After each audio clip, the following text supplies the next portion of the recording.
শেখ মুজিবের যে ছবি দিয়ে আওয়ামী লীগ এই বিচারাঙ্গনকে, পবিত্র বিচারাঙ্গনকে কলঙ্কিত করেছে, প্রশাসনকে তাদের দলীয়করণ করার একটা হাতিয়ার হিসাবে এই ছবিকে ব্যবহার করেছে।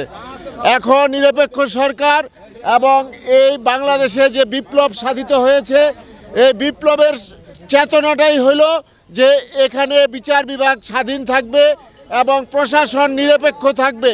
সেই কারণেই আজকে যাতে এই ছবি দিয়ে ভবিষ্যতে কোনো দলীয়করণের কোনো কিছু না হয় এবং দলীয়করণের মাধ্যমে এই প্রশাসনকে, বিচার বিভাগকে, জনগণের বিচার পাওয়ার অধিকারকে কলঙ্কিত করতে না পারে, সেটার জন্যই আজকে এই নারায়ণগঞ্জের সাধারণ আইনজীবী এবং সাধারণ জনগণ ওনারা এই ছবিগুলি অপসারণের জন্য ঐক্যমত্য পোষণ করেছে এবং এখানে এসেছে। আশা করি এগুলি অপসারণের মাধ্যমে এই বিচার বিভাগ, প্রশাসন করাল রাহুর গ্রাস থেকে রক্ষা পাবে ইনশাল্লাহ। সবাইকে ধন্যবাদ।